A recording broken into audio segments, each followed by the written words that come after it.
Milky mist. இதுதான். இது மட்டும்தான் பன்னீர்னா ஒன்லி மில்கி மிஸ்ட். மின்னமலம் நேயர்களுக்கு வணக்கம். நான் விஷால் முனிவர். இன்றைய நேர்காணலில் நம்மோடு இணைந்திருக்கிறார் உலக செய்தி பகுப்பாய்வாளர் திரு பாஸ்கர் செல்வராஜ் அவர்கள். வணக்கம். இந்தியாவுக்கும் அமெரிக்காவுக்கும் இடையில அந்த ட்ரேட் டீல் அப்படின்றது ரொம்ப தீவிரமா போயிட்டு இருக்கு. ஆனா இன்னும் அந்த உறுதி ஆகல.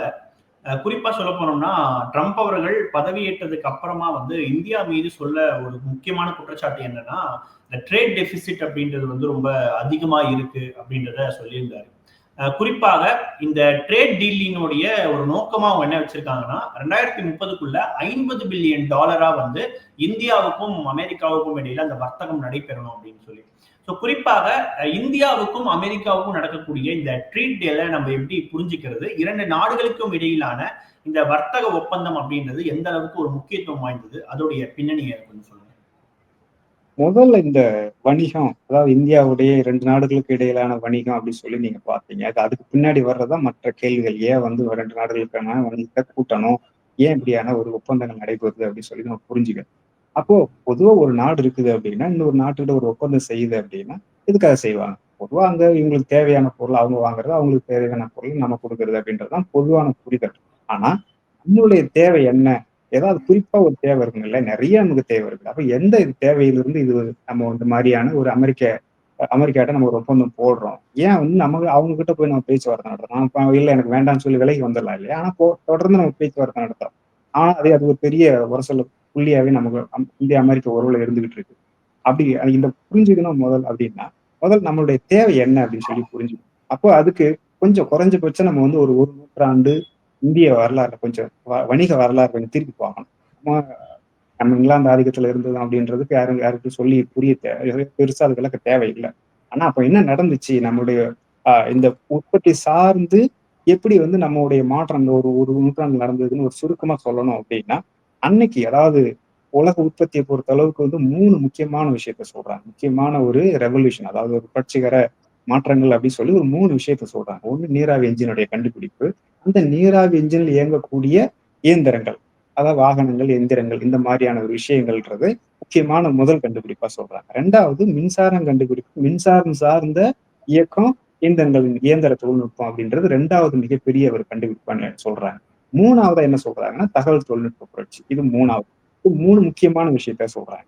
அப்போ இந்தியா விடுதலைக்கு முன்னாடி இருந்த அந்த காலகட்டம் அப்படின்றது என்னன்னா, நீராவில இருந்து மின்சாரத்துக்கு மாறிக்கிட்டு இருந்த ஒரு காலகட்டம்.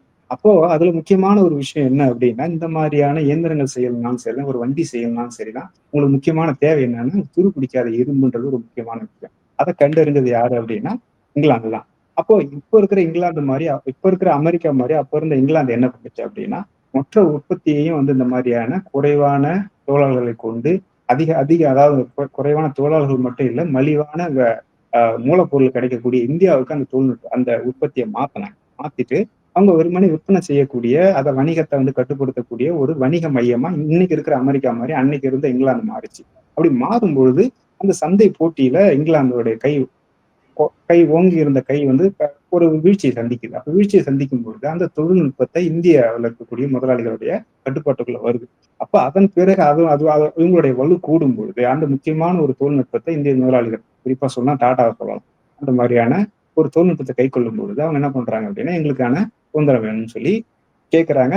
அந்த உற்பத்தி வலு அவங்களை என்ன பண்ணுது அப்படின்னா, தனக்கான இந்த விடுதலையை அவங்கள்ட்ட இருந்து பெறுறதுக்கான ஒரு வாய்ப்பை வழங்கினாலும் அந்த உற்பத்தி வெறும் இரும்பை இரும்பு உருக்கு செய்யறதுக்கான தொழில்நுட்பம் கிடைச்சிட்டா மட்டுமே நம்ம ஒரு தற்சார்பு அடைய முடியுமான்னு முடியாது. அதன் பிறகு நீங்க என்ன பண்ணணும், அதையே அந்த இரும்பை பயன்படுத்தி நீங்க ஒரு என்ஜினை செய்யணும், இயந்திரம் இயங்கக்கூடிய என்ஜினை செய்யணும். அதுக்கப்புறம் அது வண்டிகளை முழுமையா ஒரு வண்டியா மாத்தி இயக்கக்கூடிய அளவுக்கு உங்களுக்கு தொழில்நுட்ப வலிமை வேணும். குறிப்பா இன்னொன்னு என்ன வேணும் அப்படின்னா, அதை இயக்கிறதுக்கான அந்த எண்ணெய் உங்களுக்கு வேணும். ஆனா இவங்கள்ட்ட வெறுமனே இரும்பு உற்பத்தி பண்ணி இரும்பு உற்பத்தி செய்யக்கூடிய ஒரு தொழில்நுட்பம் மட்டும்தான் இருக்குது. இவங்கள்ட்ட என்ஜின் தொழில்நுட்பம் கிடையாது, அதை இயக்கிறதுக்கான எண்ணெய் இவங்கள்ட்ட கிடையாது. அப்போ இந்த ஒரு விஷயத்துல தான் இவங்கள்ட்ட தற்சார்பு இருந்தே தவிர மற்ற 2 விஷயத்திலையும் மற்ற இங்கிலாந்து சார்ந்து தான் நம்ம வாழ வேண்டி இருந்தது. ஆனா விடுதலைக்கு பிறகு நம்ம என்ன பண்றோம் அப்படின்னா, குறிப்பா அந்த அமெரிக்கா சோவியத் அந்த கோல்டு வார் அப்போ என்ன பண்றாங்க அப்படின்னா, நம்ம எண்ணெயை சோவியத்துல இருந்து இறக்குமதி பண்றது, அதாவது அத இங்கிலாந்து நாணயத்தில் மட்டும் இல்ல, மற்ற சொந்த நாணயத்துல சோவியத்துல நம்ம இறக்குமதி பண்ணலாம்னு சொல்லும்போது என்ன பண்றாங்க, இங்க வங்கிகளை வந்து தேசியமயமாக்குறது, அதுக்கு பிறகு வந்து இப்போ ஒரு புது பொருளாதார நடவடிக்கை எடுக்கிறாங்க, அவசர நிலையை பிரகடனம் பண்றாங்க. அப்படி நிறைய விஷயங்கள் அப்போ வந்து ரொம்ப ஒரு கொந்தளிப்பான ஒரு சூழல் இருந்தது. அதுக்குள்ள போனோம் அப்படின்னா அது பெரிய தலைப்பா மாறிடும். ஆனா அப்ப என்ன கிடைக்குது அப்படின்னா இவங்களுக்கு வந்து அந்த பெட்ரோல், அந்த அமெரிக்க பவுண்ட் மட்டும் இல்ல, நம்ம அமெரிக்க சொந்த ரூபாயை கொடுத்து நம்மளால என்ன பண்ண முடியும், நம்ம எண்ணெயை வாங்க முடியுன்ற ஒரு சூழலை உருவாக்குறாங்க. ஒரு வாய்ப்பு கிடைக்குது, அதை நல்லா பயன்படுத்திக்கிறாங்க. சோவியத்திடம் நம்ம வந்து சொந்த நாணயத்துல வந்து எண்ணெயை வாங்குறோம். அது மட்டும் இல்ல, பாதுகாப்பு தளவாடங்களையும் சோவியத்திடம் வாங்கும்பொழுது நம்ம வந்து ஒரு பொருளாதார, அதாவது ரெண்டு விஷயம் கிடைச்சிருது. ஒண்ணு இரும்பு உருக்கு தொழில்நுட்பம் கிடைக்குது, இன்னொன்னு சொந்த நாணயத்துல எரிபொருள் கிடைக்குது. அதை வச்சு நம்ம வந்து ஒரு பொருளாதார நடவடிக்கையை வந்து செய்ய முடியற அளவுக்கு நமக்கு வலு கிடைக்குது. அப்போ சொந்தமா ஒரு மூலதனமும் நம்ம கிட்ட கையில கிடைச்சிடுது. ஆனா ஒரு விஷயம் இன்னும் மிஸ் ஆகுது. என்ன விஷயம் இதுல விடுபடுது அப்படின்னா, அந்த என்ஜின் தொழில்நுட்பம். என்ஜின் தொழில்நுட்பத்தை பொறுத்த அளவுக்கு நீங்க சொல்லலாம், நம்மகிட்ட இல்லாத தொழில்நுட்பமா, நம்மளால வந்து ஒரு மோட்டர் செய்ய முடியாதா அப்படின்னா செய்ய முடியும். ஆனா அது முக்கியமா காம்ப்ளெக்ஸா இருக்கக்கூடிய ரொம்ப கடினமான சிக்கலான, இப்போ ஹார்ஸ் பவர்னு சொல்றோம் இல்லைங்களா, குதிரைத்திறன். அந்த மாதிரி குதிரைத்திறனை கூட்டுறதுக்கும் உதாரணத்துக்கு ஒரு ஒரு போர் விமானம்னு வச்சுக்கோங்க. போர் விமானம்ன்றது அந்த நம்ம எப்படி உடல்ல இருக்கக்கூடிய ஒரு இதயம் எப்படி ஒரு மொத்த மொத்த உடலை இயக்கக்கூடிய ஒரு மையமா இருக்குதோ, அதே போல போர் விமானத்திலயும் சரி, இந்த மாதிரியான சாதாரண பயணிகள் விமானத்திலயும் சரி, அந்த என்ஜின் தான் அங்க அதுல இருக்கிற இதயம். அந்த இன்ஜின் தொழில்நுட்பம் தான் அதுல இருக்கிற இதயம். ஆனா அது நம்ம கிட்ட இருக்கான கிடையாது. எல்லாம் நம்ம கிட்ட மட்டும் இல்ல, நிறைய நாடுகள்கிட்ட கிடையாது. அதுல இன்னும் தற்சார்பு அடையக்கூடிய நாடுகள்னு பார்த்தீங்கன்னா ரொம்ப குறைவான நாடுகள் தான். உதாரணத்துக்கு சொன்னா பிரான்ஸ் சொல்லலாம், அமெரிக்கா, சீனா, ரஷ்யா போன்ற நாடுகள்கிட்ட மட்டும்தான் அந்த மாதிரியான தொழில்நுட்பம் இருக்கு. அது நம்ம கிட்ட கிடையாது.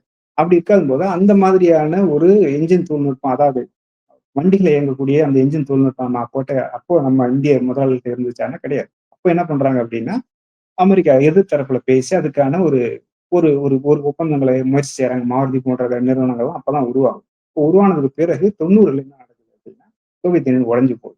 சோவியத் யூனியன் உடையும் போது இப்போ நம்மளால வந்து சொந்த ரூபாயை கொடுத்து எண்ணெய் வாங்க முடியாத ஒரு சூழல். அப்போ நம்ம டாலர் தான் வேணும் போது தான் அப்போ என்ன பண்றாங்க, விமானத்துல தங்கத்தை ஏத்திட்டு போய் மற்ற நாடுகள்ல வித்துட்டு அதுக்கு பதிலா எண்ணெய் வாங்கின கதையெல்லாம் வாசகர்களுக்கு சில பேருக்கு தெரியும்னு நினைக்கிறேன். அந்த மாதிரி ஒரு சூழலை சந்திக்கும் பொழுது என்ன பண்றாங்க அப்படின்னா, அப்போ இவங்களுக்கு அந்த அமெரிக்க நிறுவனங்களுக்கான சந்தையா நம்ம திறந்து விடணும் அப்படின்னு கேட்கும்பொழுது, அப்போ புது தொழில்நுட்பம் ஒண்ணு வருது. என்ன? அந்த தகவல் தொழில்நுட்பம். அப்ப என்ன பண்றாங்கன்னா, அதுக்கான மென்பொருள் உருவாக்க வாய்ப்பு உங்களுக்கு நான் தரோம். அதுக்கு பதிலா எங்களுக்கு சந்தையை விடுங்க அப்படின்னு சொல்லி அப்படி ஒரு ஒப்பந்தம் பண்ணி தான் என்ன பண்றாங்க, நாமளும் வந்து முழுக்க முழுக்க டாலருக்கு மாறுறோம். மாறினதுக்கு பிறகுதான் நம்மளுடைய வணிகம், அமெரிக்காவுடைய வணிகம்ன்றது வளர ஆரம்பிக்குது. வளர்ந்து இன்னைக்கு வந்து ஒரு தீர்மானகரமான அளவுக்கு நம்ம என்ன பண்றோம், அமெரிக்காவுடைய ஏற்றுமதி இறக்குமதின்றது ஒரு தீர்மானகரமான திசையை நோக்கி நகர்ந்தது அந்த புள்ளி தான். இன்னைக்கு அதோட வளர்ச்சியா தான் நம்ம என்ன பார்க்கிறோம், நம்மளுடைய இந்த வணிக வளர்ச்சின்றது அமெரிக்க சார்பா இன்னைக்கு மாறி நிக்கிறதுக்கான ஒரு தொடக்க புள்ளி அதுதான். ஆனா அதோட வளர்ச்சி நிலைன்னு பாத்தீங்கன்னா இந்த மாதிரியான ஒரு உற்பத்தி தேவையிலிருந்து தான் ஏற்படுது. இன்னைக்கு நம்ம கிட்ட வந்து தகவல் தொழில்நுட்ப நம்ம தற்சார்பு அடைஞ்சிருக்குமானா கிடையாது. அதுல நம்ம இன்னும் முழுமையான தற்சார்பு அடையல. அப்ப அதுக்கு நம்ம வந்து என்ன பண்ண வேண்டியதா இருக்கு, மற்ற நாடுகளோடயே கேட்க வேண்டியது, மற்ற நாடுகளை சார்ந்தா இருக்க வேண்டியதா இருக்கு. அதுக்குள்ள இன்னொரு விஷயம் நடந்து போச்சு. என்ன நடந்து போச்சு, எண்ணெயிலிருந்து எண்ணெய் அல்லாத மற்ற மரபுசாரா எரிபொருள் உற்பத்தி, அதை சார்ந்த மின்கல உற்பத்தின்றது அடுத்த ரெவல்யூஷனே வந்துடுச்சு. அப்ப அடுத்த ரெவல்யூஷன், அடுத்த ஒரு புரட்சிகர மாற்றம், உற்பத்தி மாற்றம் நடக்கும்போது நம்ம கிட்ட அந்த தொழில்நுட்பம் இருக்கான அதுவும் கிடையாது. இப்போ இந்த மாதிரியான உற்பத்தி தேவைகள் தான் நம்ம என்ன பண்ணுது அப்படின்னா, மற்ற நாடுகளுடைய நம்ம வணிகம் செய்யணும், அவங்களுடைய பேசி அவங்களுக்கு நமக்குமான, அதாவது அவங்க அந்த நாட்டு முதலாளிகளுக்கும் நம்ம நாட்டு முதலாளிக்கும் பொதுவா 2 பேருக்கும் பலன் தரக்கூடிய ஒரு வகையில ஒரு ஒப்பந்தம் ஏற்படுத்திக்கிறது அப்படின்றான ஒரு விஷயம் நடக்குது. ஆனா இந்த டிரான்சிஷன் நடக்குது இல்லையா, இந்த மாற்றம், அதாவது ஏற்கனவே எண்ணெயிலையும் அதுல இயங்கக்கூடிய இயந்திரங்கள்ன்றதுல இருந்து மாறி இப்ப மின்சாரம், அதாவது மரபுசார எரிபொருள், அதுல இருந்து மின்கலங்கள் இயங்கக்கூடிய அந்த இயந்திர உற்பத்தி தொழில்நுட்பம்ன்றது மாறுது இல்லைங்களா. அப்ப மாறும்பொழுது இந்த மாற்றத்துல நம்ம யாருக்கு போய் என்ன மாதிரியான தொழில்நுட்பத்தை வாங்கிக்கிறது அப்படின்ற ஒரு பிரச்சனை நம்ம கிட்ட இருக்கு. அப்போ அந்த பிரச்சனையோட வெளிப்பாடா நம்ம என்ன பண்றோம், இந்திய அமெரிக்க வணிக உறவுல ஒரு விரிசல் ஏற்பட்டிருக்கும். அதே சமயத்துல இந்தியாவும் சீனாவும் வந்து ஒரு தொடர்ந்து மோதல் போக்கு கடைபிடிக்கிறது, சில நேரங்கள்ல போய் அவங்களுடைய பேச்சுவார்த்தை நடத்துறதுன்றதையும் நம்ம இந்த பின்னணியில் தான் புரிஞ்சுக்கணும். இல்ல, குறிப்பா வந்து இந்த ட்ரேட் டீல்ல வந்து அமெரிக்கா அவங்களுடைய ஃபார்மிங், குறிப்பாக விவசாயம் சார்ந்த பொருட்கள் நிறைய வந்து இந்தியாவில் அனுமதிக்கணும் அப்படின்ற மாதிரியான ப்ரெஷர் வந்து ஒரு பக்கம் வந்துகிட்டு இருக்கு. ஸோ இந்த நிலையில இந்தியா வந்து அதை அனுமதிக்க முடியாது அப்படின்ற மாதிரி சொல்றாங்க.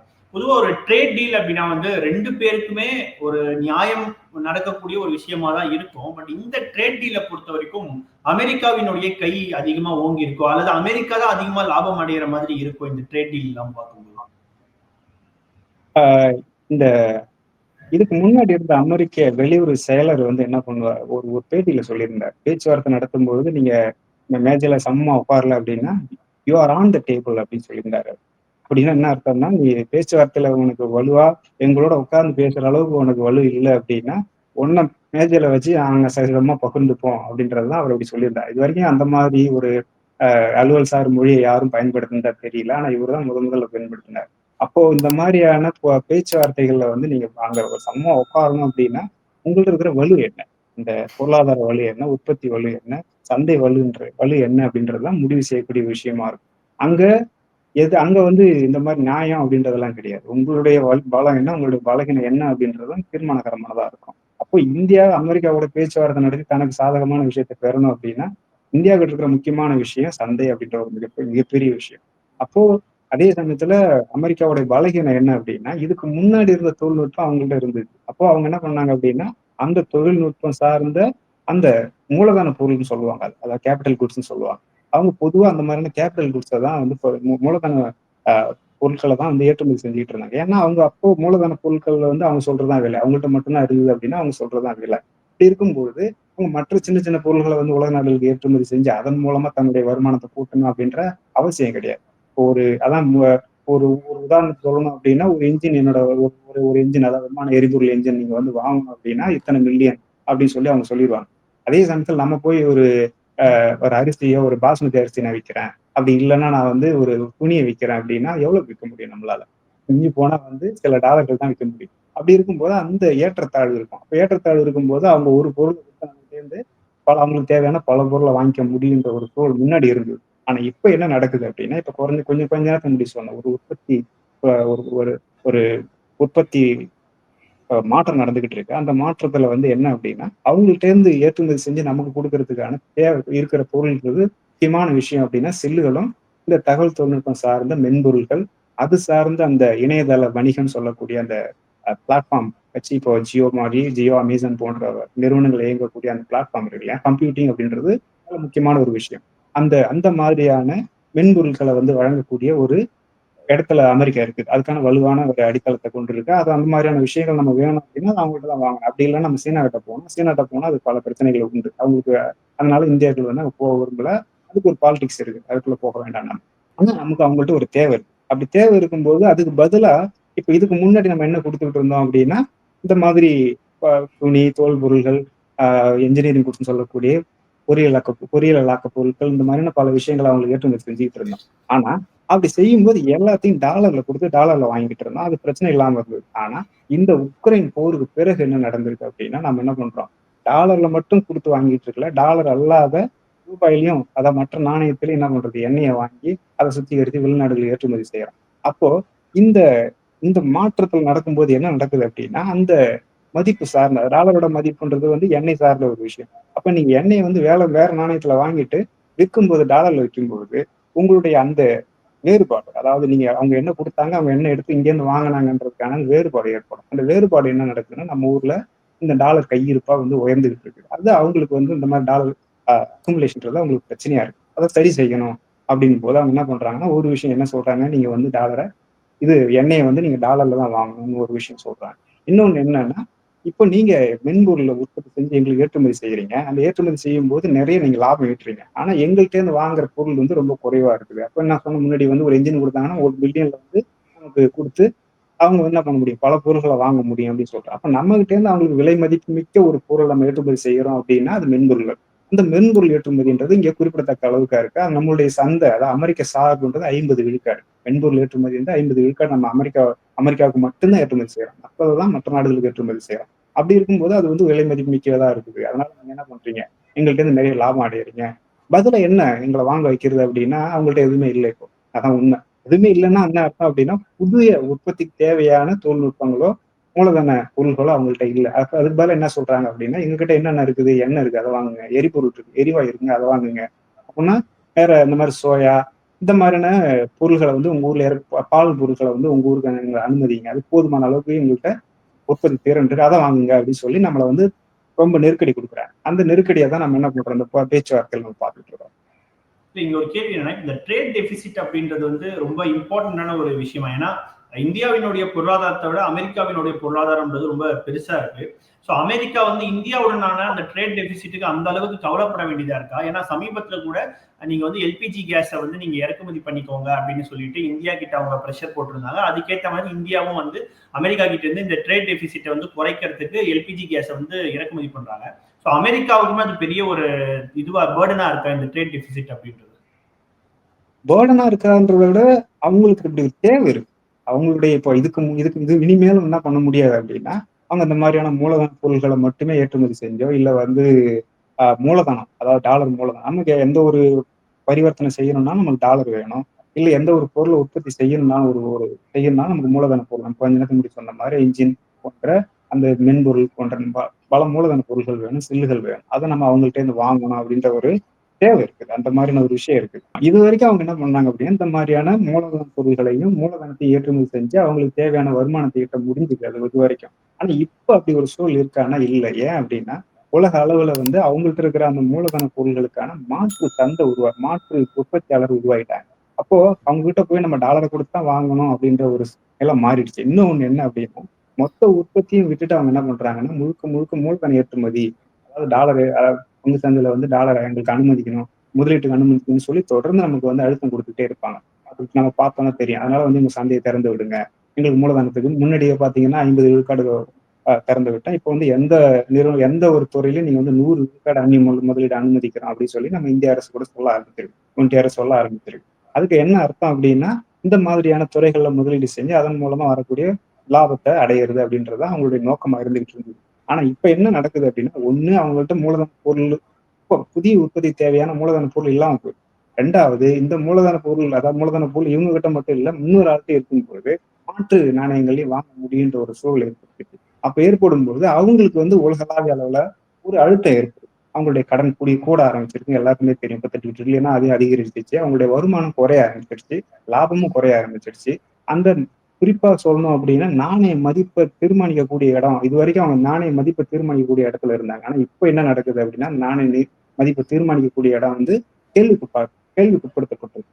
அப்படி இருக்கும்போது அவங்களால வந்து இந்த மாதிரியான மாற்றங்களுக்கு ஊடாக அவங்களால லாபத்தை அடையிறது, அதன் மூலமா வந்து அந்த வருமானத்தை வைத்துக்கொண்டு அவங்களால வந்து என்ன பண்ண முடியும், நாட்டையோ நாட்டு மக்களும் வந்து ஒரு சோசியல் வெல்ஃபேர் ஸ்கீமா, அந்த சமூக நல திட்டங்களை செயல்படுத்தி வெற்றிகரமா ஒரு நாட்டை நடத்த முடியுன்ற ஒரு சூழல் வந்து மாறிக்கிட்டு இருக்கு. அந்த தேவையில இருந்தா என்ன பண்றாங்க அப்படின்னா, நீங்க வந்து எங்களுடைய பொருளை உற்பத்தி இனிமே வந்து வெறுமனே மூலதனத்தை மட்டும் ஏற்றுமதி பண்ண முடியாது, அதனால நீங்க நாங்க உற்பத்தி செய்யற பொருளையும் நீங்க வந்து வாங்கணும்னு சொல்லி அழுத்தம் கொடுக்குறாங்க. அப்போ இந்த ட்ரேட் டிபிசிட்டுக்கான அடிப்படை என்ன அப்படின்னா, இந்த மாதிரியான இந்த நாணய மதிப்பை தீர்மானிக்கக்கூடிய இடம்ன்றது கேள்விக்குட்படுத்தப்பட்டிருக்கு.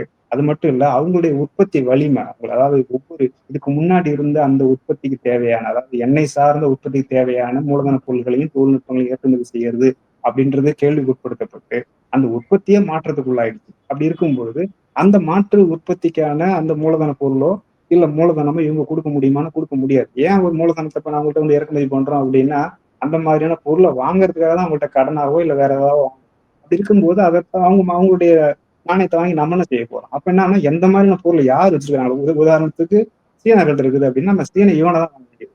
அப்ப ரஷ்யாட்ட போய் நம்ம வந்து ஒரு போர் விமானம் வாங்கணும் இல்ல போர் தளவாடங்களை வாங்கணும் அப்படின்னா ருபிள் தான் தேவை, டாலர் தேவைப்படாது. அவங்ககிட்ட போய் டாலர் கொடுத்தீங்கன்னா வேணாம்னு சொல்லிட்டாங்கன்னா நம்மளால வாங்க முடியாது. வேணாம்னு சொல்ல ஆரம்பிக்கல, சொல்லும்போது இன்னும் நம்ம பிரச்சனைக்குள்ளாகும். அப்படி இருக்கும்போது அவங்க என்ன பண்றாங்கன்னா, இப்போ ஒரு தேவை உருவாக்கணும், அந்த டாலருக்கான தேவையை உருவாக்கணும். அந்த ஒரு ஒரு நாட்டுக்கு நம்ம வாங்குறதும் கொடுக்கறதும் சம அளவுல இருந்தாலும் அந்த பிரச்சனை நம்மளால தீர்க்க முடியுன்ற ஒரு நிலைக்கு அவங்க அடைஞ்சதாக என்ன பண்றாங்க அப்படின்னா, எங்கள்கிட்ட இருந்து பொருளை வாங்குங்க, எப்போ நீங்க கொடுக்குற பொருளும் வாங்குற பொருளும் சமமா இருக்கணும், அதுல வந்து எந்த ஒரு டெபிசிட் இருக்கக்கூடாது அப்படின்றதோட தேவையினால்தான் அவங்ககிட்ட இவ்வளவு பெரிய அழுத்தத்தை கொடுக்குறாங்க. பட் அதையும் தாண்டி அமெரிக்காவினுடைய பொருளாதார நெருக்கடிக்கும் இந்த ட்ரேட் டீல் வந்து ஒரு முக்கிய காரணமா இருக்கா. ஏன்னா குறிப்பா வந்து அமெரிக்காவினுடைய மோட்டோவா இருக்கிறது வந்து 2030க்குள்ள 500 பில்லியன் அமெரிக்க டாலரா வந்து இந்தியாவுக்கும் அமெரிக்காவுக்கும் இடையில அந்த வர்த்தகத்தை உயர்த்தணும் அப்படின்னு சொல்லி சொல்றாங்க. ஸோ இந்த பாயிண்ட் ஆஃப் வியூல நம்ம பார்க்கணுமா? இது பொதுவா எல்லா நாடுகளும் அப்படியான ஒரு ஒரு இலக்கை நிர்ணயிச்சுக்கிறது அப்படின்றது இயல்பான ஒரு பேச்சுவார்த்தையின் போல என்ன பண்ணுவாங்க அப்படின்னா 2 நாடுகளுக்கு இடையிலான அந்த புரிந்துணர்வை மேம்படுத்துறது, பரிவர்த்தனையை வந்து வளர்த்தெடுக்கிறது அப்படின்னு சொல்லி ஒரு இலக்கு நிர்ணயிச்சுக்கிட்டு அதன் மூலமா வந்து நம்ம மேற்கொண்டு போகலாம் அப்படின்ற மாதிரியான ஒரு பேச்சுவார்த்தையோட ஒரு அங்கம் அது. ஆனா அது வந்து எப்பயுமே வந்து நடைமுறைக்கு வந்து அது உண்மை ஆகுது அப்படின்னா எப்பயுமே உண்மை ஆகுறது இல்லை. சில நேரங்கள்ல வந்து எதிர்பார்த்ததை விட அதிகமாகவும் போகும், சில நேரங்கள்ல எதிர்பார்த்ததை விட ரொம்ப குறைவாகவும் இருக்கும். ஆனா இந்த மாதிரியான இலக்கு நிர்ணயிக்கிறதுன்றது ஒரு என்ன சொல்றது, அது அது ஒரு அங்கம், அவ்வளவுதான். அது அது ஒரு முக்கியமான விஷயமா நம்ம பார்க்க தேவையில்லை. ஆனா எவ்வளவு தூரம் நம்ம வந்து கொடுத்து வாங்குறோம் அப்படின்றது 2 பேருக்குமான தேவை சார்ந்த ஒரு விஷயமா இருக்கு. அப்ப 2 பேருக்குமான தேவைதான் அது முடிவு செய்யக்கூடிய ஒரு விஷயமா இருக்கும். ஆனா இந்தியாவுக்கும் அமெரிக்காவுக்குமான அந்த தேவை இருக்குதா அப்படின்னு பாத்தீங்க அப்படின்னா, நம்மளுடைய கொஞ்ச நேரத்துக்கு முன்னாடி சொன்னா நம்மளுடைய முக்கியமான ஏற்றுமதியே மென்பொருள் ஏற்றுமதி. ஆனா மென்பொருள் பாத்தீங்கன்னா இன்னைக்கு எல்லாமே செயற்கை நுண்ணறிவு வந்து அது வந்து மிகப்பெரிய அளவுல அது இயந்திரமயமாக நடந்துகிட்டு இருக்கு. நம்மளுடைய அந்த மென்பொருள் உற்பத்தி செய்யக்கூடிய நிறுவனங்களும் ஆயிரக்கணக்கில் தொழிலாளர்களை வெளியேற்றுறது என்றது நடந்துட்டு இருக்கிறது மட்டும் இல்லை. இந்த ஆண்டு வந்து அவங்க தொழிலாளர்களை வந்து போய் கல்லூரிகள்ல போய் அவங்கள ஆட்கள் எடுக்கிறதும் குறைஞ்சிட்டு இருக்கு. அப்ப அது என்ன சொல்லுது அப்படின்னா அது இயந்திரமயமாக்குது. அதுக்கான தேவை, சந்தை தேவை, அமெரிக்க சந்தை தேவை வந்து குறைஞ்சிக்கிட்டு இருக்கிறதுன்னு சொல்லுது. அப்போ காலப்போக்கில் என்ன அப்படின்னா நம்ம அவங்கள சார்ந்து இருக்கக்கூடிய ஒரு விஷயம்ன்றது படிப்படியா வந்து குறையும். அப்ப எப்போ நம்மளுடைய சார்புத்தன்மை கூடும், இல்லை எப்போ வந்து நம்மளுடைய இறக்குமதி குறையும் அப்படின்னா இந்த மாதிரியான தொழில்நுட்பங்கள்ல தற்சார்பு அடையும் போதுதான் இந்த மாதிரியான சார்பு தன்மை குறையும். இந்த ஏற்றுமதி இறக்குமதியில் இருக்கக்கூடிய அந்த ஏற்றத்தாழ்வு, அந்த பேச்சுவார்த்தையில் இருக்கக்கூடிய அவங்கள்ட்ட போய் நம்ம சமமா உட்கார்ந்து பேசுறதுக்கான வாய்ப்புன்றது இந்த தற்சார்பு அடையிறதுக்கு எவ்வளவு தூரம் நம்ம தொழில்நுட்ப தற்சார்பு அடையிறதுக்கு எவ்வளவு தூரம் நம்ம வந்து முக்கியத்துவம் கொடுக்குறோமோ அதை பொறுத்ததா தான் இருக்கும். மற்றபடி எவ்வளவு தூரம் நம்ம கொடுக்குறோம் வாங்குறோம் அப்படிங்கிறது என்னன்னா நம்மளுடைய பொருளாதார விரிவாக்கம் சார்புத்தன்மை தொடர்புடையது. எப்பவுமே நம்ம வந்து மற்றவங்கள்ட்ட வாங்கிட்டு இருக்குன்னு அவசியம் இல்லை. அதுக்காக யார்கிட்டையும் வாங்காம நம்மளால என்ன பண்ண முடியாது, ஒரு ஒரு நாட்டையோ ஒரு பொருளாதாரத்தையோ நம்ம செயல்படுத்த முடியாது. ஏன்னா இது உலகமயமான காலத்துல எல்லாமே நம்ம கிட்ட இல்ல. ஏன்னா எல்லா வளங்களும் நம்ம கிட்ட இருக்குதானே கிடையாது. எல்லா நாட்டுக்கும் இது இந்த இந்த உண்மை வந்து நமக்கு மட்டும் பொருத்தமானது இல்லை, எல்லா நாட்டுக்கும் பொருத்தமானது. இப்போ ஏதோ ஒரு வகையில ஒரு நாடு இந்த ஒரு நாட்டோட தொடர்புடையதாகவும் அவங்கள்ட்ட இருந்து பொருளை வாங்கி கொடுக்கக்கூடிய ஒரு விஷயமா தான் இருக்கும். ஆனா அந்த சார்புத்தன்மை சமமான நிலையில இருக்கும். சமமற்ற நிலையில இருக்கும்போது ஒரு நாடு இன்னொரு நாடை வந்து ஆதிக்கம் செலுத்தக்கூடிய ஒரு விஷயமா மாறிடும். அந்த மாற்றத்தை நம்ம வந்து ஒருபோதும் அனுமதிக்க கூடாது. அப்படி அனுமதிக்க கூடாது அப்படின்னா நம்ம என்ன பண்ணணும், இந்த மாதிரி தொழில்நுட்ப தற்சார்புல மற்றவங்களை சார்ந்து இருக்கிறத இனிமேல் நம்ம வந்து அதை அனுமதிக்க கூடாது.